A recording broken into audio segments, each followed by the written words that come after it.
Tank, Bulls were quite competitive against Province, but Yeah, I mean, I actually thought the Bulls were a little bit unlucky. They kind of played poorly. They didn't finish. There was a real momentum change in the second half when they came back and were really very much in the game, but just couldn't finish. But I really think Ludica made a massive error in not playing the country's best fly half. He's tapping on the door in the world's best fly half. I know he's only 21 and getting completely out of hand, but he really is a good fly half. He's a fly half that takes the ball flat, that gets the most out of his backline, and he picks an old-fashioned Monestan, Jacques-Louis Potgieter. So I thought he made a mistake there, and I think the other Kriel, the Kriels are going mental this weekend.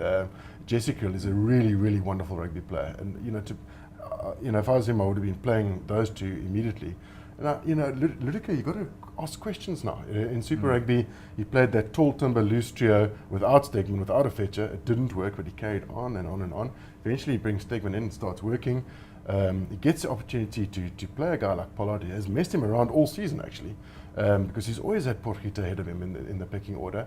Meyer eventually picked him above him, and Pollard is the man. And I thought they made an error there, and then they just got unlucky with their finishing. And they could have pushed Province a little harder.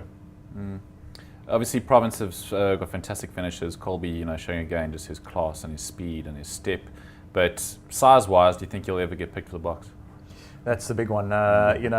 He certainly doesn't play like a small player. He's got a massive heart. I don't know if you saw that tackle that he put, that sort of drive-back tackle that he put in on Ulrich Beyers, who's not the smallest rival fullback in the business, sort of knocking him backwards, close to the Province line. And that's the kind of thing that just galvanizes your whole team. When you see the little guy sort of putting in a big hit like that, and he's never lacked guts. That's one thing I will say about him. There are times when he, I think in sort of, treacherous swirling conditions, which you didn't really have, of course, but in the rain and the mud, I think a lot of teams would look at a guy like Cheslin and think, hello, let's get heave the ball into the heavens. And there will be times when he's really tested. But I'll tell you what, for courage, he lacks absolutely nothing. That whole back three of Western Provinces has been a huge factor for them this season. I'm also very impressed with Cobus van Wyk. I think he's developing in leaps and bounds, and he just complements the other two who are the out-and-out speedsters so well, because he's got a bit of power, to go with the sort of fleetness of foot, if you like. So it's a really well balanced back three, and fortunately it looks as though all three are sort of going to be fit to take up their positions for what will be very key roles in Province's bid to win the final. Tank, just looking at the final, the teams don't have the luxury like they've had in previous seasons of bringing back their big name players. A lot of these contracts, Springboks out in Stellenbosch this week. Is Newlands going to get a sellout crowd? Will it be the spectacle that we're hoping for? I cannot wait for the game. I think it's, they're out and out the two best sides in the Currie Cup. It was a little bit sad to see both semis not chock-a-block, but I think the fact of the matter is it's a watered down tournament compared to what it's been, and the public aren't stupid. But I think on Saturday also, traditionally Newlands always well supported. I think it'll be pretty close to a sellout, and I think the two best sides playing the best brands of rugby are going to play in the final, and hopefully they don't regress to playing finals footy, as the Kiwis like to say, but I don't think they will. In fact, I don't think either side can really. They've got to use those assets out wide.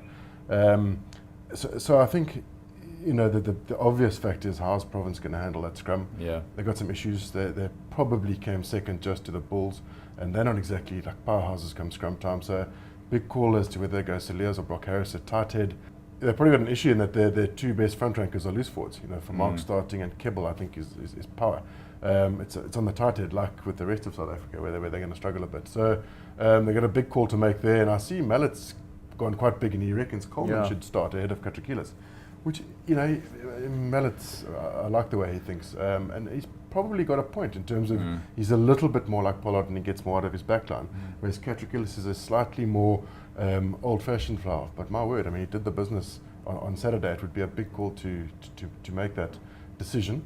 And then Van der Spey, I suppose, is the other way question mark. At inside centre, he's a new boy. No one knows too much about him. I know he's highly rated.